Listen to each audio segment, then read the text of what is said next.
Hi, I'm Nolan Cleary, award-winning journalist and host of the hit podcast, Politics Weekly. I'm here to tell you about my new website, NolanCleary.com. It's full of political analyses, a link to my podcast, and predictions for upcoming elections. If you want to know everything there is to know about upcoming elections, go to NolanCleary.com right now.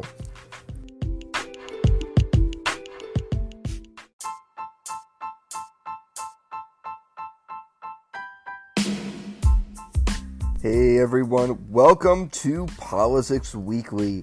Politics Weekly is a weekly nonpartisan podcast featuring some of the biggest names in politics and portraying some of the biggest political stories of the week through both left and right-leaning lenses. Hosted by award-winning journalist Nolan Cleary, the former editor-in-chief of the Hudsonian newspaper, Politics Weekly has been listened to by over 15,000 people worldwide.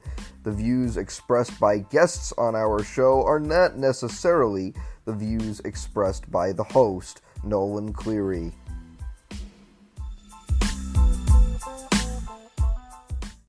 And all right, everyone, welcome back to Politics Weekly. I'm Nolan Cleary, as always.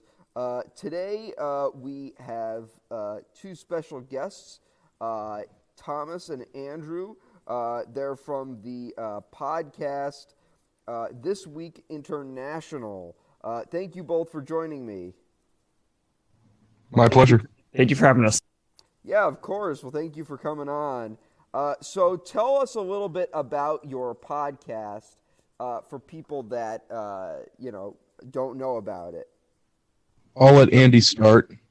Okay, so, basically, the summer after my sophomore year of high school, I have a friend who wanted to do a podcast with me about American politics. I won't drop names or the name of the podcast. Plus, it got deleted, so just because I know he'll be listening to this.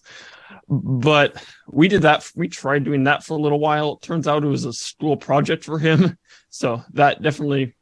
I don't want to say it put a little pressure on me, but it was definitely a new experience. So at least my side of the story is I did that for like one or two episodes, but nothing against him. However, we did kind of have fundamentally different ideas of what this podcast that I was on would be like and so on and so forth, like everything down to, like how the descriptions of the episode worked and whatnot. So this ended up not working out, and Thomas was aware of this podcast, and so one day he asked me, "Hey, you're not on that podcast anymore. Do you want to do another one where we talked about international politics, or at least this is how I remember it, politics going on outside of the United States?" So that's how This Week International got started, and I designed a logo. I mean, I tried to think, and basically. It's pretty basic logo, but what I tried doing was I tried thinking of something really iconic in, our culture that really sticks out. And so I thought of the University of Michigan's football helmets. So I designed our logo based off that, with the yellow on blue and whatnot. And so, of course, we got on Anchor. That is our main recording, or rather editing and publishing website that we use, and we just meet via Zoom whenever we have time in our busy schedules. And it's really becoming This Week International is really becoming less This Week International, more like When We Have Time International. But that's the story for another day. Just as we're busy, Thomas is finishing high school, I'd be getting college. It's finals week right now, or almost finals week right now. So of course we're all really busy, and I'll let it's okay with you, Mr. Cleary, I'll let Thomas say a little bit about, his side of things. There's not much else to say. He basically said anything that needs to be said. I think hopefully soon we want to do more of a hard reboot of it. We're not going to delete anything, but we want to have a more weekly schedule, but it's just kind of figuring out the time. I think as the school year starts to close, maybe sometime in spring we can restart it. I may have time to edit and then we can get our episodes up, and we can have more of a consistent schedule. Because man, there's so much going on in the news. Yeah, definitely. There is a lot we could talk about. We are not short of subject matter. Let's put it that way. Yeah, and I know our podcast is very small, so I'll do a personal recommendation as to one of my favorite episodes of our show. Outside of an hour about Azerbaijan, I know the title of that one doesn't sound very interesting. That's however, my favorite. Our interview with Davud Salikov of the First Generation podcast, very good podcast, would recommend 10 out of 10. Go check it out. But that one's pretty good. And also episode 7, it's from 2020, so we talked about some things that aren't really relevant anymore. I think we talked about Jacinda Ardern being re-elected Prime Minister of New Zealand. But that's one of my personal favorites. So that's all I gotta say about that. All right. And what would you say? I'm trying to think of how I word this. What would you say? Are there any favorite moments that you have from the podcast? I know you said you had favorite episodes. Are there any favorite moments?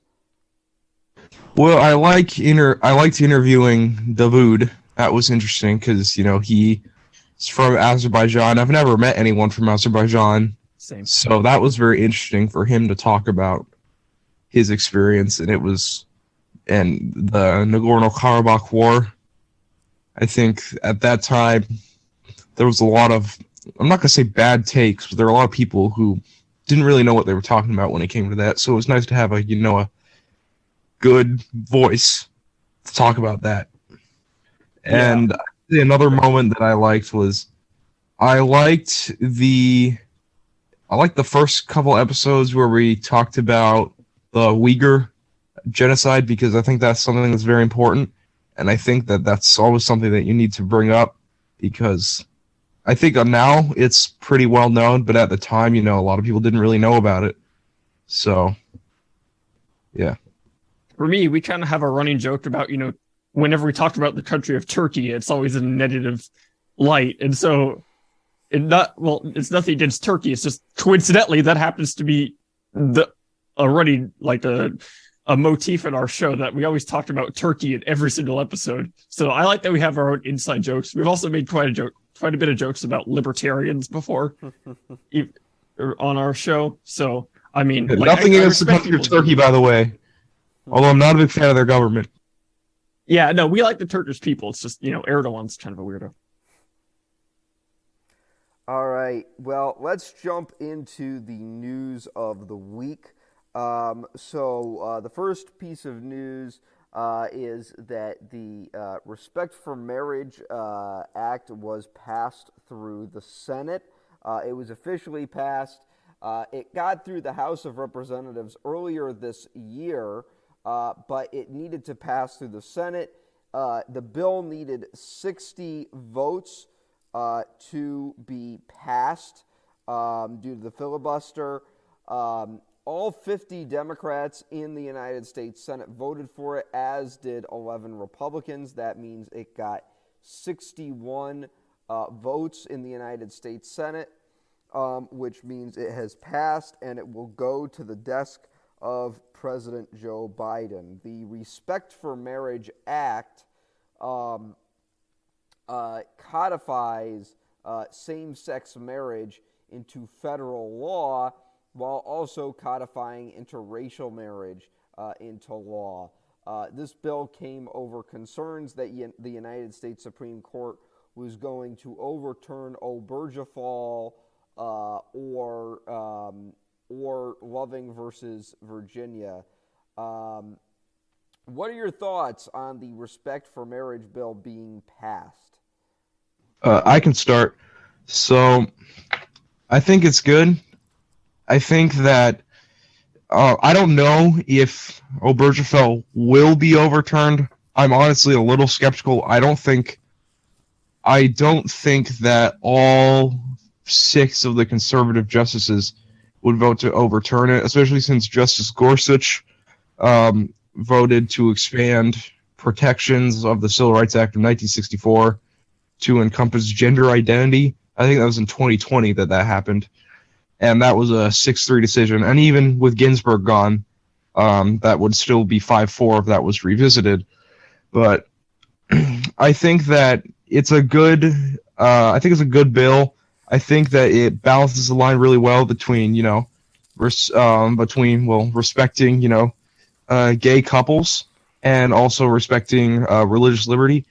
I think that the bill, I think that regardless of your theological position on gay marriage, we don't live in any sort of a theocracy, so I don't really see a good argument right now, or really at all, for why the government shouldn't recognize same-sex marriages. I think if the bill was going to force private churches and stuff to do it, okay, that's a bit of another story, but it's not. I think that's something that's very good about the bill, and I think it's a great win for Biden. I think he's been under a lot of pressure recently, so this will definitely help him. But yeah, I'm supportive of it. I think this was a good bill, and I'm happy it passed. I think you can take a number of different routes with this. I mean, it's kind of weird how we treat, of course, this country has really long. It's kind of weird how we treat stuff like this. This country has like a really long history of like racial tensions with slavery and whatnot. I mean, but it's kind of weird in that we treat gay marriage like it's a civil right, but we treat gay marriage like it's a civil liberty in this country, but we treat interracial marriage like it's a civil right. And there's a big difference between those things. So I think it's kind of weird that they not weird, but rather interesting that they combined, a civil right and a civil liberty into the same thing. That's like, to me, it's kind of like they almost made a super bill that's like, what's a good analogy? They combined pot ownership with the ability to use public transportation. I know pot ownership is legal in this country, but I just think it's really interesting that they did that. But yeah, I pretty much agree with what Thomas says. I mean, with what Thomas is saying there, as far as keeping it's a public. All laws are public, basically. I mean, if they start forcing people in private to do certain things, then that's a bit of a different story. However, like if they start forcing churches or whoever to do certain things, that is a bit of a different story. But yeah, that's basically all I have to say about it. I think it's just interesting that they combine those things. All right. Well, let's move on to the next story. Virginia Congressman Donald McEachin has died. McEachin was 61 years old. McEachin, for a number of years, was fighting colorectal cancer. He was diagnosed for it in 2014. He lost more than 60 pounds since then. But he died of complications this week. McEachin was first elected to Congress in 2016. He was reelected 3 different times. In early November of 2022, he was reelected to a 4th term just a few weeks before his eventual death. McEachin's death leaves a vacancy in Virginia's 4th congressional district, which means that there will have to be a special election for that district in 2023. Governor Glenn Youngkin will call a special election for that vacancy. What are your? It should also be noted that McEachin, he was a Democrat, and his district is very Democratic, so we expect that in a special election, that district will probably stay Democratic. What are your thoughts on Congressman Donald McEachin's death? Well, I'm going to be totally honest. I don't know a ton about McEachin. I mean, I've heard the name a couple times. I think that the special election, yeah, as you said, I was under the impression it was a safe blue seat, so I think the Democrats will win that. It's possible that one less seat for the Democrats right now could affect stuff, but I find it unlikely. I mean, I understand that the House is going to be close, but I don't know when the special election is going to be called, but I don't think that it's going to impact Congress much. And also, I want to say, I wish the best on McEachin's family, and I hope that they are doing okay, and I hope McEachin is enjoying his time in heaven. Let's put it that way. Yeah, I agree with the latter part of what Thomas has said there. I mean, he died pretty young. He died at 61. And at least according to what I've heard about him, of course, I didn't know too much about him. But, he championed a lot of, he was a very strong advocate for a lot of things that the Democratic Party believes. He was in the 21st century America. And it's very unfortunate that he died so young. He died at 10 years old. And I mean, to Thomas's point though about how congressional districts, pretty much all congressional districts here in the United States are very blue or very red. Gerrymandering is very prevalent. I mean, very prevalent in today's society, and especially in the United States. I mean, I know it happens elsewhere with the first past the post electoral systems. But I hope his family can recover, and hopefully he has a really good funeral. Well, because congressman dies, it's kind of a big deal. I mean, anybody dies, it's a big deal. But he was also, so according to what I've read, he was the son of an Army veteran and who was also a public school teacher. He also had a degree in political science and a master of divinity. So it's kind of interesting. I mean, if you're going to associate, if there's two things that a Southern or maybe a Southern representative would care about, it would be divinity and political science. Because, South has a bit of a different political history than a lot of the United States. And they're also really religious down there too. So, I mean, I guess that's kind of a ideal duo for a Southern representative. Well, he got his master's in divinity from a Black Baptist university or historically Black university, so that makes sense with that. Yeah. All right. Well, let's move on to the next story. So Democrats in the United States House of Representatives have officially chosen New York Congressman Hakeem Jeffries as their nominee for Speaker of the United States House of Representatives. Jeffries will be the top Democrat in the United States House of Representatives come January. Obviously, this role is currently held by Nancy Pelosi. However, Pelosi announced just a few weeks ago that she would not stand again for a leadership position in the next Congress. This led to Hakeem Jeffries, a New York congressman and the chair of the Democratic House Caucus, to stand in her place. Jeffries is will be the first Democratic leader since the 1930s to have not served as House Majority Whip or Majority Leader before taking over as the top Democrat in the House. Now, if Jeffries were to be elected Speaker, then he would be the first Black Speaker of the House in United States history. However, it is expected that since Republicans gained a narrow majority in the House, Jeffries probably won't be elected Speaker, and rather instead Kevin McCarthy or another Republican will be elected Speaker, in which case Jeffries will likely serve as House Minority Leader from 2023 until 2025 at least. What are your thoughts on Hakeem Jeffries being elected the new top Democrat in the United States House of Representatives? I've been studying a lot. Do you want to start, Andy, or?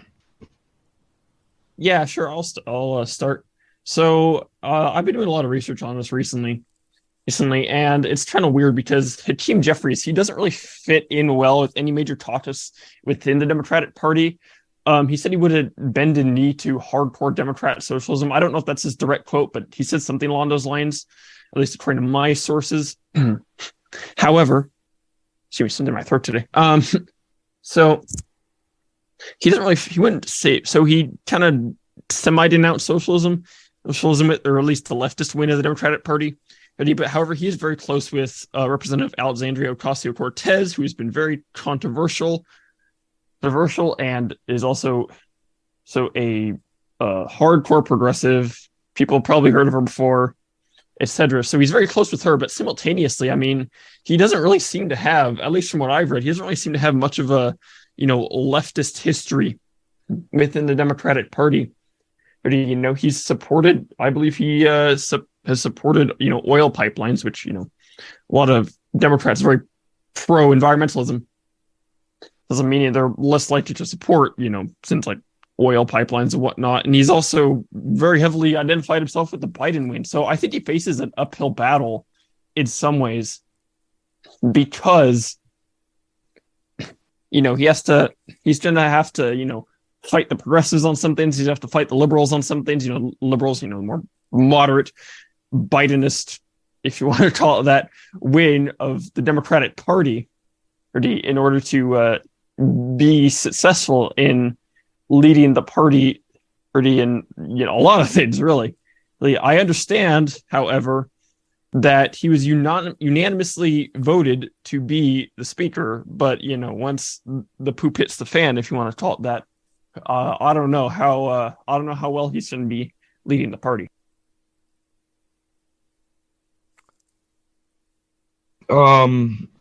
I think that the choice of Jeffries is interesting. I don't actually find it that surprising because I think he has been at least somewhat involved in leadership for a while. I know he wasn't, next in line. That would have been Steny Hoyer to succeed Pelosi, but I think it's interesting.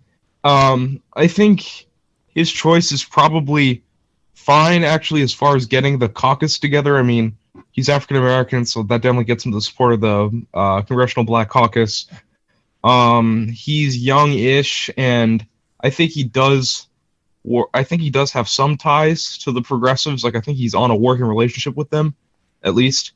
But also he is more of a moderate in some aspects, so that helps. The one thing that I am a little concerned about is that I kind of wish that someone from either the Midwest or the Deep South was chosen, because New York is a safe blue state, and there is this idea that the Democrats represent the coastal elites, and by picking someone from New York, no offense to New York, but Nancy Pelosi was from California, so I would have personally preferred that someone from either the Deep South, maybe someone like Clyburn. I don't know, Clyburn's kind of old, but someone like Clyburn or of his ilk from South Carolina, or someone from the Midwest, someone like, Emmanuel Cleaver of Missouri could have been chosen instead, but that's just my opinion. Well, is Emmanuel Cleaver from a really safe district? Well, yeah, he's from a safe district in Missouri. Oh, okay. I was just say, if you're going to speakers have to be from very safe or speakers of the House have to be from very safe districts. So that's just kind of how it works worldwide too. The same's true in the UK and Canada and whatnot. But although there have been speakers that have lost re-election before, go look up Tom Fulton from Eastern Washington. Yeah. Of course, there have been speakers that have lost re-election, but I was just curious if there were any, prominent Democrats in the Midwest who had really strong support within their district. Also, Terry Sewell's another option. She is from Alabama, and she is an African American woman in rural Black Alabama. So that's an option that maybe the Democrats should consider. I don't know if she plans on sticking around in Congress, but she's not super old, so All right. Well, with that being said, let's move on to the next story. pop star and 2024 presidential candidate Kanye West has been suspended from Twitter. This comes after a number of controversial and anti-Semitic comments that he made.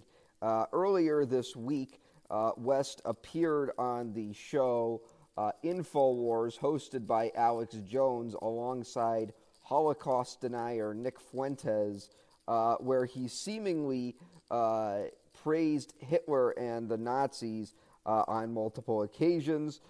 There was a point where he made quotes where he said, quote, "I see good things about Hitler also," quote, "every person has value that they brought to the table, especially Hitler."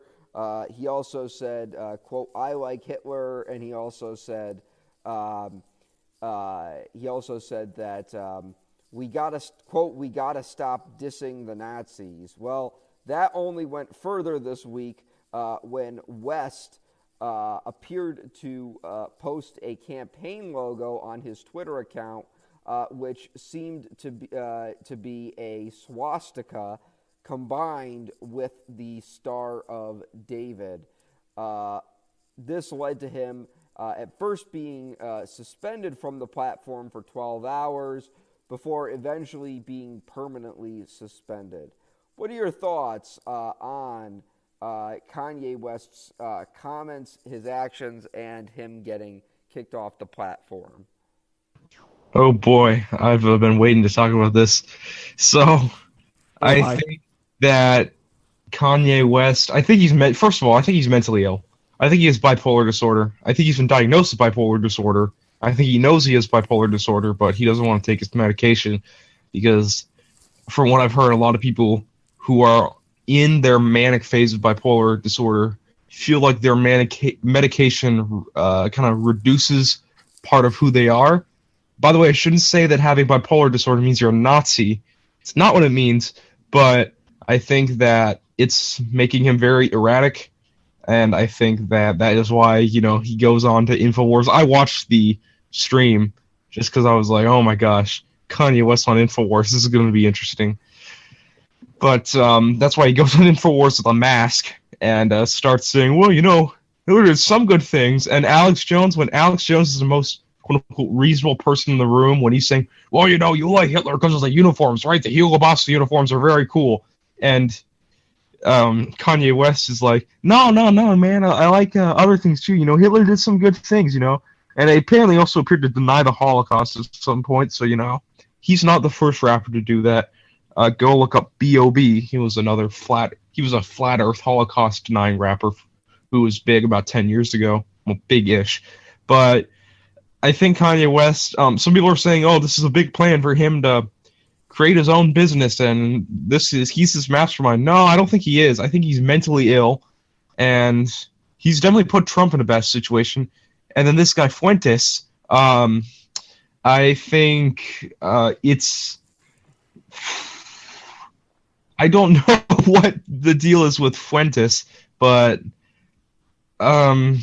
he has definitely tried to associate himself with sort of the hard right faction of the GOP. He's met with Paul Gosar, probably the furthest right congressman in the country right now. He met with the lieutenant governor of Idaho, Janice McEachin. So we'll see what happens to him. Unfortunately, I think that Fuentes may get bigger because Fuentes has been using a lot of plausible deniability. Whenever he does his, right-wing comments, he will often throw, no, I'm being ironic. It's a typical thing. So, but Kanye West, I think he's done. I wonder if his music will get pulled at any point. If you're watching this in the future and it has been pulled, then just know that it hasn't by the time that we're recording this. And yeah, he's mentally ill. He's having delusions of grandeur, and I hope he's okay. I think Ben Shapiro said, I wonder if he's going to kill himself. I don't know about that.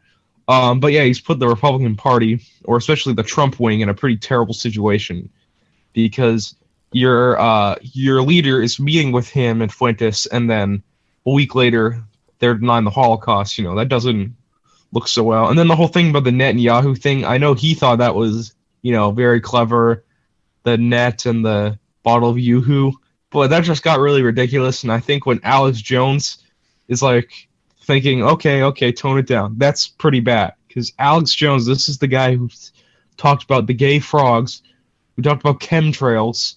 So when this guy is quote unquote reasonable, there's a problem. And the guy who denied Sandy Hook, yeah. But yeah, I think private company as far as Twitter goes, so they have the right to do what they want with Kanye West. I don't really have as far as like the personal aspect of it, did it violate the First Amendment? I don't think so, but Twitter isn't run under the First Amendment right now. So I don't really know. Well, I think I have a number of thoughts on this. I think Kanye is kind of a coward, If he can, if you have to hide your opinions behind a mask on like a nationally watched show, even though it is InfoWars, it's people still find ways of watching, even though it's been banned up the wazoo. If you have to hide your opinions behind a mask, like Kanye did, I mean, do you really have those opinions? Is the question. And plus, it's not like, oh, somebody went on InfoWars wearing a mask. Wonder who it could be. No, people knew it was Kanye even before, even the minute the story broke, everybody knew it was Kanye. He could have gone on without the mask and people would have been just as informed on the story. Also, I mean, I know there's a caveat to this. He was a coward, yes, up until he was just very openly posting Nazi whatever on his Instagram account. I mean, because everybody knew it was him behind the mask. Also, I don't really think this will help his chances of getting elected. I don't think there are enough Nazis in the United States to elect a president, or at least a Nazi president. Also, I've heard some really weird things about Nick Fuentes before. I think he calls himself straight, but at one point he was seen dating another guy or something like that. I don't know, but I don't think this helps Trump. I don't think. Well, Fuentes is gonna. I think Fuentes is really the only one who's going to get more attention because of this, or at least more people. He's going to get. Unfortunately, he's going to get more people like him, maybe because of this, because this story is so big. I hope he doesn't, and I hope Kanye and Fuentes don't win.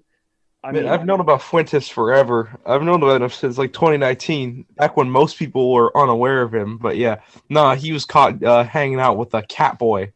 Yeah, you told me about that, I think. And there's rumors flowing on the internet that another man had a relationship with him. He also made the famous quote that dating women is gay. So make of that what you will.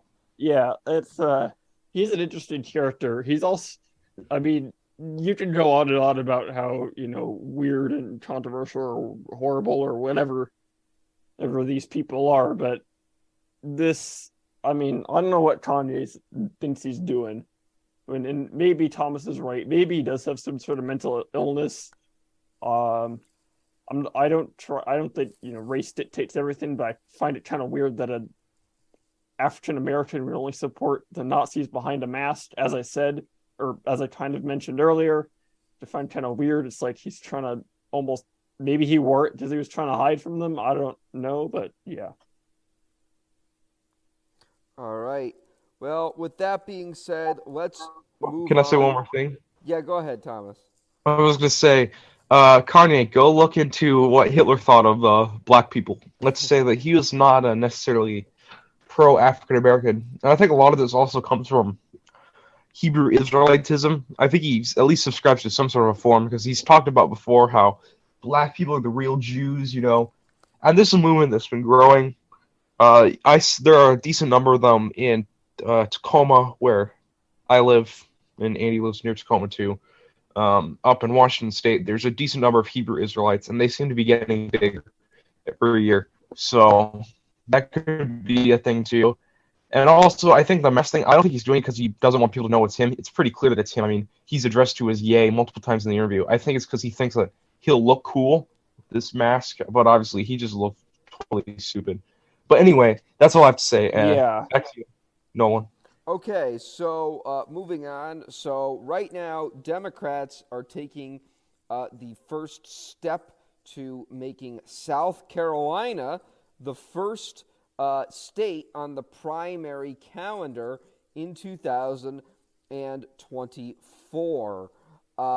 South Carolina, previously, historically, for the past 50 years or so, Iowa has been the first state on the calendar for both Republicans and Democrats. Of course, in 1976, Jimmy Carter became famous for launching his campaign to success through the Iowa caucuses. Since then, only two Democrats who have won Iowa have failed to win the Democratic nomination for president. Those two Democrats included Tom Harkin in 1992. It should be noted that in 1992, many Democrats didn't spend money in Iowa because Iowa was Tom Harkin's home state. So Tom Harkin likely had an advantage there because he was from the state of Iowa. And also in 2020, when Pete Buttigieg won the state of Iowa. Obviously, in 1992, the eventual nominee was Bill Clinton, and in 2020, the eventual nominee was Joseph Biden. But Iowa's primaries, or the Iowa caucus, has become a bit controversial amongst Democrats in the last few years. Many Democrat activists have cited diversity as a reason to leave Iowa as the first state because they think that Iowa, the electorate is too white, and they think that there needs to be a more diverse electorate. Additionally, in Iowa, during the caucuses, there have been some voting issues in both races. In 2016, during the primary between former Secretary of State Hillary Clinton and Vermont Senator Bernie Sanders, the race was down to the wire with only a few thousand votes separating Hillary Clinton and Bernie Sanders, and a number of controversies in terms of how the ballots were counted that election. In 2020, the election was not called for a number of days out of the Iowa caucus before eventually Pete Buttigieg, then mayor of South Bend, Indiana, was called to be the winner of that election. Joe Biden has said that he supports the idea of South Carolina becoming the new state that will be the first on the primary calendar. This reportedly came after a conversation with House Majority Whip Jim Clyburn, who is also from the state of South Carolina. Right now, it is looking like Republicans will keep Iowa as the number one state on their primary calendar. There were also rumors that Democrats would make Michigan the number one state on their primary calendar. What are your thoughts on the reports that that South Carolina will replace Iowa at the top of the primary calendar? Do you want to go, Andy, or should I start? Go ahead. Okay, so I think South Carolina is a good state for number one. I think South Carolina, we'll see if this actually makes South Carolina any more competitive. I mean, I think Trump won it by about 11 points, which was a lower margin than in 2016. So some people think that South Carolina could eventually flip and become a blue state. Some people think that South Carolina is just Georgia 10 years behind. I don't know if there's any truth in that, but it does have a large African-American population. It's also very rural, so that's another thing to keep in mind, which I think is interesting, similar to Iowa in that regards. I don't think that I've heard rumors that Iowa could be kicked back to like the 6th or 7th primary spot. I think that's a terrible idea because Iowa is at least nominally, I guess, still a swing state. I mean, I know it went pretty red in 2016, 2020, but Barack Obama won it by 5 points. So I'm not one of those people who thinks that Iowa is a lost cause. So I think that if the Democrats want to win, I think they do need to get some of those white working class voters back. So even if Iowa isn't number one, I would still prefer Iowa to be number 2 or number 3 and not be kicked back so far as the rumors have said. For the Republicans, also are considering moving the Iowa caucus all the way to October 2023, which would make the primary season start ridiculously early. I don't know what to say about that. That I think is a terrible idea. I don't think that the primary season should start that early. But yeah, generally I think South Carolina is a good fit. Michigan would probably also be a good fit because Michigan, you can balance out, the Midwest Rust Belt. I was talking about the working class, but also it has a large African American population, so you can balance those two out. But yeah, I think South Carolina is good. I'm happy that it's South Carolina and not New Jersey or something, because there's really no benefit, I think, to spending a lot of time there. But yeah, South Carolina has more electoral votes than Iowa, so I guess if you're thinking about which state would you rather take, South Carolina or Iowa, you would probably take South Carolina because South Carolina is, I think, growing in population. It's part of the Sun Belt. But yeah, we'll see. I think it'll be interesting. I wonder if this will put South Carolina in play, and I wonder if this will firmly rotate Iowa permanently out of play for the Democrats. Yeah, as far as my thoughts on this, I mean, at first I thought it was kind of a diversity move. It is, but when I say that, well, the only reason I could think of movie that caucus is if it would affect internal party primaries in some way, which, I mean, you may have a candidate that comes out to a lead there that starts leading, a different candidate that would lead the primary to start off if, say, they did it in Iowa. They had the Democrats had their primary in Iowa first, like the last who knows how long, or for the last who knows how long. That's been the tradition. I can see that making a big difference if it affected internal party primaries. However, they're trying to, I believe I read somewhere, they're trying to appeal to, non-college educated, lower class African Americans by moving the primary here. Now, if that'll affect internal party elections, I can see moving it. But I don't know. I mean, if it's just a diversity move, you'll probably just end up with the same results as you would if it wasn't. You would probably just end up with the same, Democratic primary results as you would if South Carolina's primary wasn't there, if they're just, moving it. Because, I mean, you may end up, the race may take different shapes than it, or the polling or who's in the lead and whatnot may look different over time as opposed to if Iowa had gone first. But yeah, I don't know. Maybe because it is the Southers, maybe because it is the South or South Carolina or whatever that's going first, people will vote differently for some reason, even though it's not like South Carolina's Florida. I mean, that's they did South Carolina, but Florida is this big toss-up state, and there's all the national elections, and has a lot of delegates, even though the delegate system, as most people know, is not a great system to be having elections under. But that's a story for another time. So that's my thoughts on it. But if it does affect things, it'll be interesting to see what happens. As Thomas has said, we'll see what happens with moving South Carolina's primary to the first primary. All right. Well, with that being said, let us move on to the next story. So the Georgia runoffs are coming up. As of the day this episode is published, it will be the day of the Georgia runoff. For those who don't know, the 2022 midterms aren't over quite yet, as Democrats still have to defend one Senate seat in Georgia. Democrat Raphael Warnock, the incumbent senator, is running for a full term against Herschel Walker, the former NFL superstar and the Republican nominee.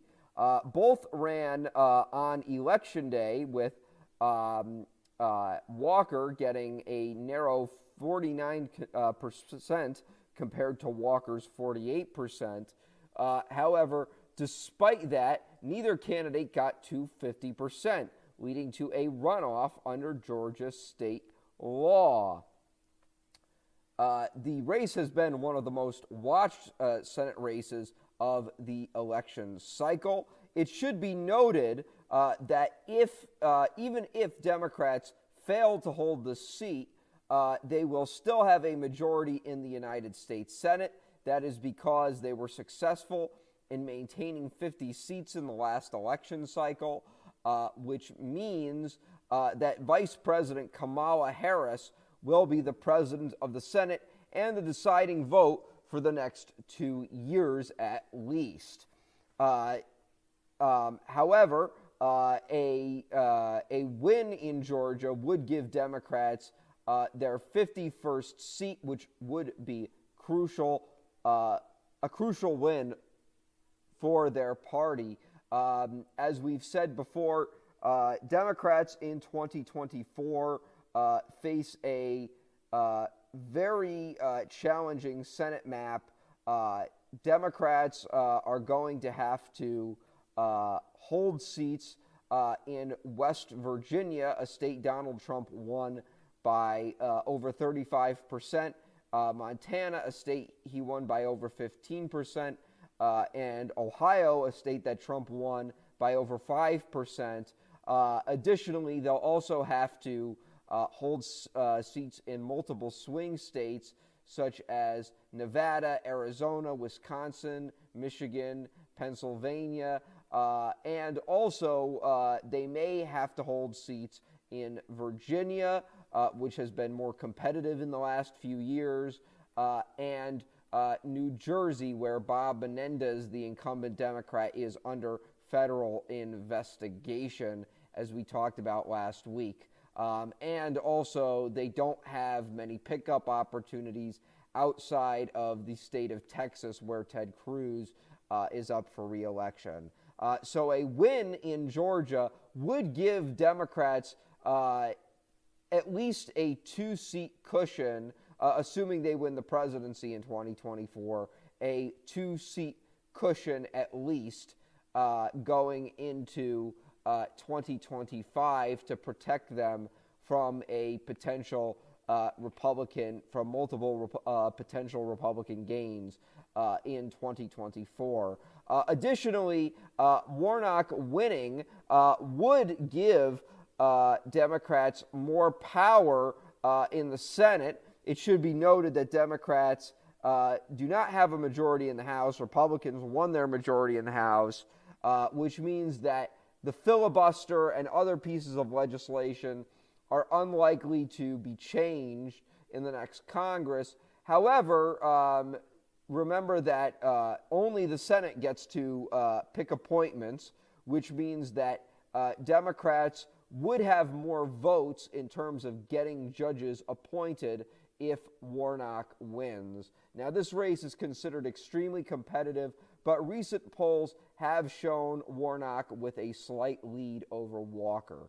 What are your thoughts on the upcoming Georgia runoff this Tuesday? I think that Walker will probably lose. I mean, I know the polls showed it was competitive, but this seems to be the one election where the Democrats overperformed the polls. I don't really know why, but they seem to have overperformed the polls in these midterms. And if you look at the early voting numbers, they look pretty good for Warnock. Generally, the more early voting, the better it is for the Democrats. And plus, a lot of the early voters appear to be young African Americans, which I understand that Walker is also African American, but generally young African Americans heavily favor the Democrats. They're probably one of the most solidly Democratic blocs. Not to say that there aren't black Republicans, of course, but Yeah. So that is a good sign for Warnock. About the 2024 map, I basically agree with everything. I would say that Florida could be a potential pickup opportunity. It's Rick Scott there. Rick Scott has not.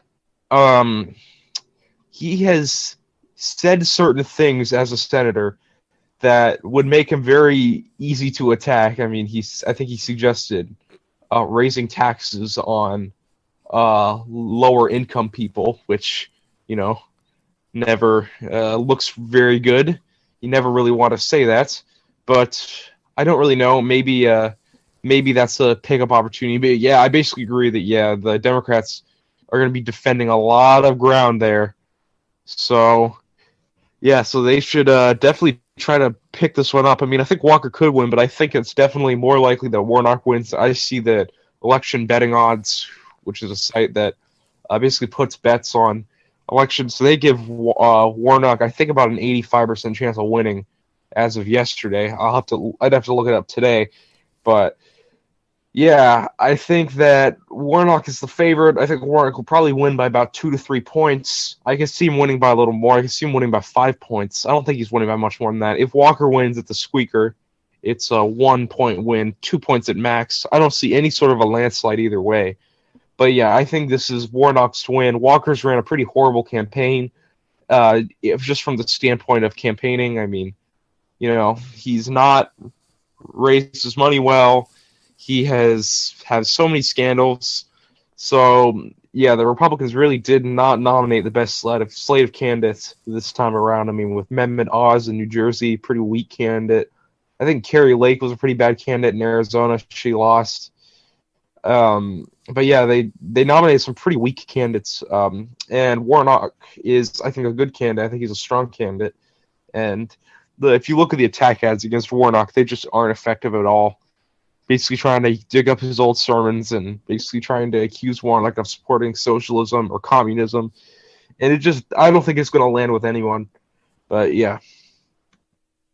Yeah, there's a lot of different ways you could go about this. I mean, I think I've heard the argument that I think like your last host or like your last guest said, I think Walker has a little bit of a shot. I know that was a week ago, but I mean, there's maybe a possibility that Warnock is just doing well right now.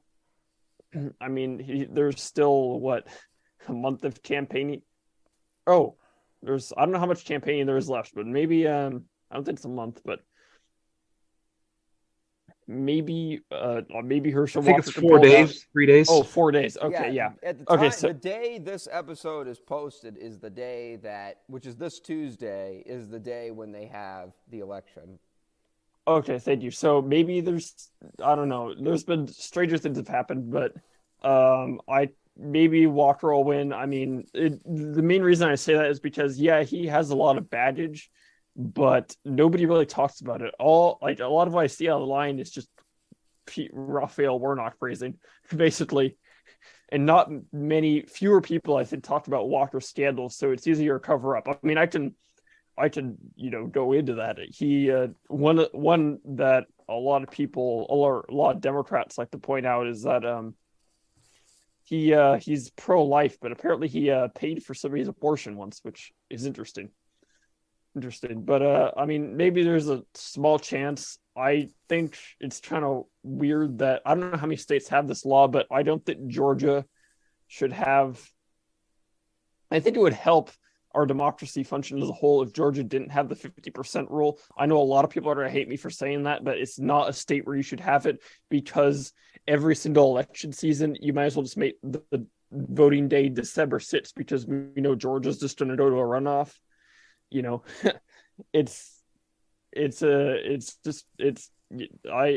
becoming, if patterns or anything to go by, then I just think it better help our democracy as a whole if we just got rid of that rule, even though you could make a strong argument that because there's a lot of controversy about how people vote in this country, or not like the blue, but just like, access to polls and stuff, you could also make a strong argument against that. And I get that too. I understand that. I think a lot of I think up here in Washington State, we don't really have many issues with that. But I know there are some large fights going on, particularly in states like a state like Georgia, over voting stuff. So I don't know. Maybe Walker can pull it out. Maybe Warnock will win re-election. I mean, I don't know if I haven't seen many Herschel Walker ads, but maybe he could try and make the argument that, Warnock's had to do 2 runoffs. Is he really, the best one for us? I don't know. But that's just my take on it. All right. Well, let's move on to. Oh, could I say one more thing? Yeah, go ahead. I was going to say also that I think that when Andy was talking about runoffs, I think this is a good argument for ranked choice voting, because I think the problem is if you get rid of the runoffs and you have people who didn't win a majority of votes getting elected. But I think if you have ranked choice voting, I think that would help. So I think that all states should adopt ranked choice voting. I think Alaska's done it, and it's been a success. Maine's done it. It's been a success. You've gotten some very interesting candidates coming out of those 2 states. But yeah, we can talk about that later if you want. But yeah, I'm a big ranked choice voting person, so big ranked choice voting guys. So that's just my opinion on that. All right. Well, let's move on to the next story. This is the final story on our list, and that is involving Twitter. So right now, Elon Musk, the CEO of Twitter, is claiming that in 2020, James Woods, the actor and conservative activist,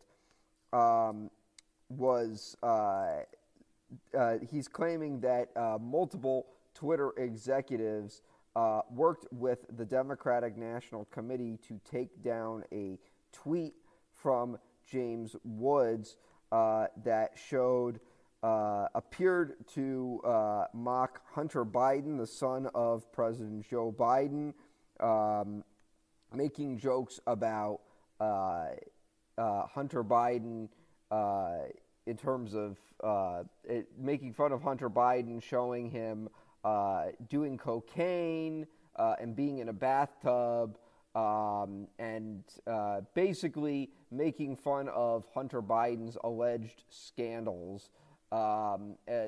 Basically, Elon Musk has claimed that in 2020, right before the election, the Democratic National Committee asked that Elon Musk's tweet get taken, or asked that James Woods' tweet get taken down. Woods went on Tucker Carlson tonight and said that he's going to sue over this. What are your thoughts on this controversy? Why don't you start, Andy? I mean, do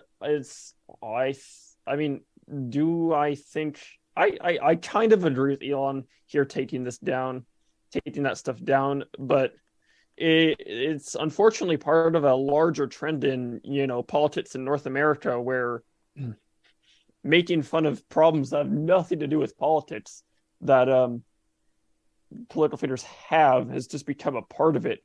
Like, people were like the whole Trump hand size controversy, the fact that some people were arguing he has small hands, and then Republicans got offended by that.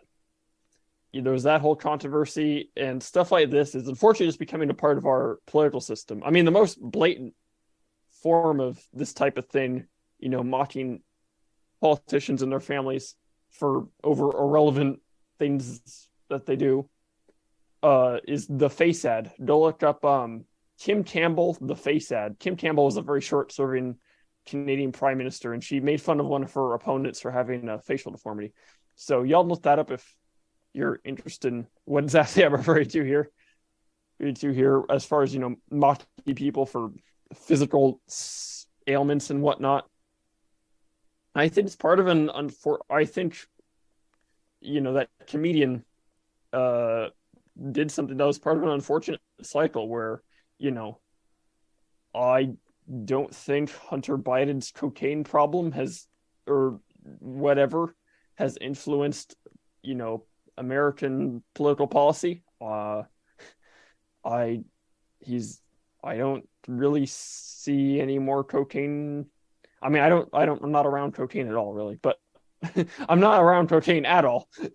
But I don't see any more of it than I did before Biden was in office. Like, it's not relevant. I don't think we should be making fun of somebody who clearly had an addiction just because of it. That's something that Hunter Biden would have to resolve privately, and I don't really see how it would affect. Well, I mean, I can't see how it would affect Biden's presidential chances.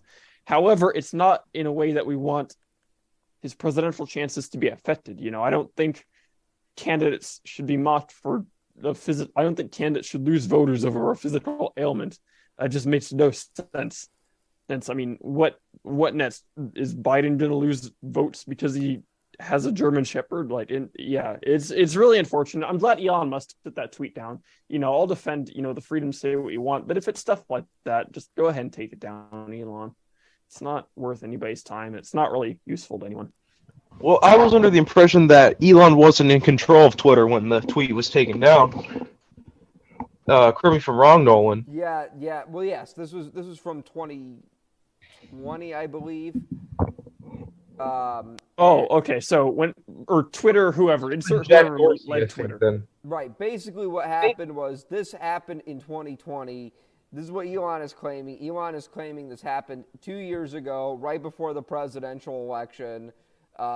Twitter employees at the time were emailing members of the Democratic National Committee about taking down a tweet from James Woods about Hunter Biden. That's the claim Elon is making. Obviously, Elon was not the head of Twitter in 2020. Oh, okay. Well, yeah, regardless, though, I don't think, as I said before, whoever, I don't think James would have should have made this post. I mean, I think Twitter should have taken it down, whether it was headed by Elon Musk or whoever. But if you're, and I mean, I'm assuming the Democratic Party, they're not the party you're going to hear like screaming about, defending free speech all the time. So they're probably going to want to take it down. I think it's not even a political thing. I think it's just plain insults that should be taken down. I don't think, as I said before, I don't really. This is morals we're talking about. This is more of a moral thing, not a left versus right thing. I think just blatant mocking like that. It's not. It's productive to nobody. It helps nothing.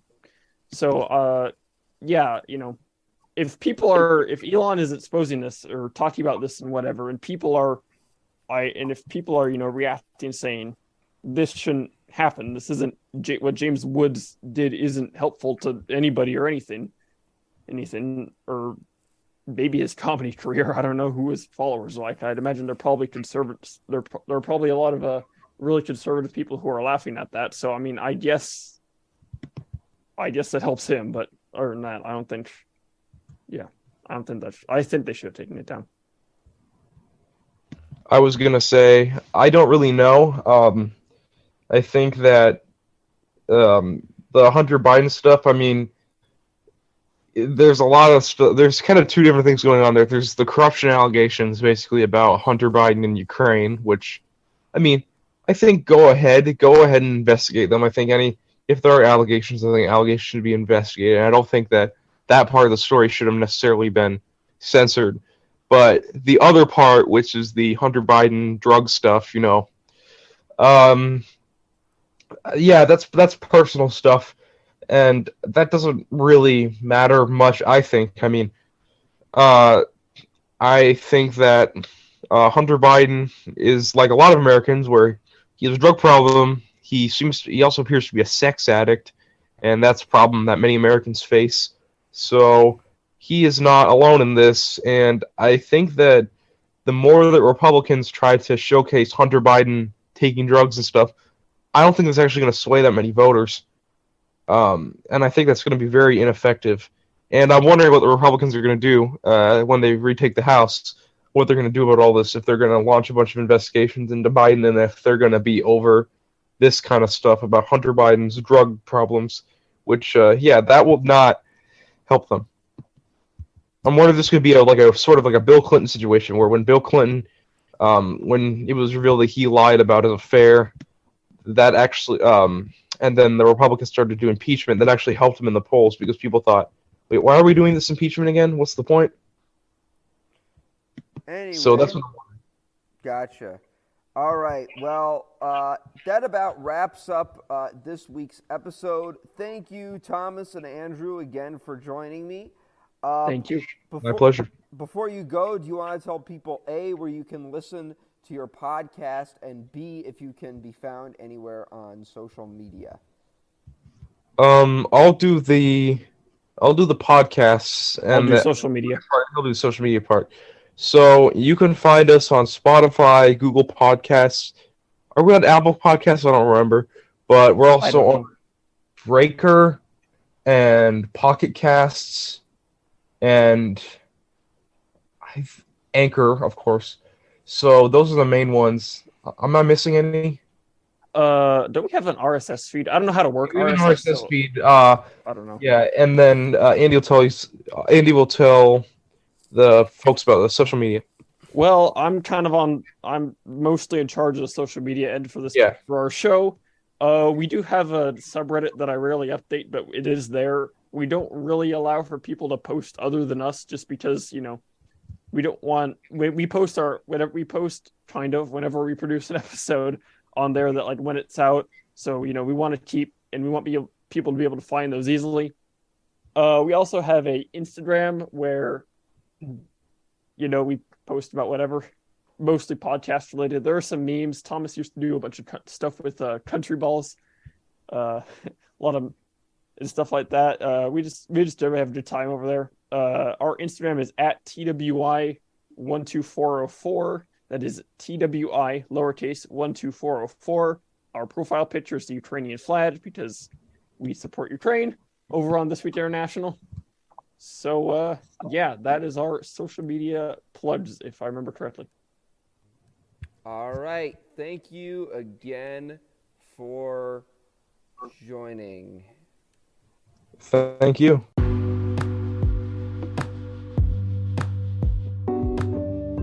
The creators of Politics Weekly have a new series now out. The series that has amassed nearly 20,000 listeners is now getting a spin-off on online radio. Politics Weekly Live is a follow-up to Politics Weekly, bringing you more content, live commentary, and the ability to respond to stories live. Politics Weekly Live is available to listen to every Wednesday at 3 p.m. on WPSR, the official radio station of Purchase College, and will be posted wherever you listen to podcasts following recording.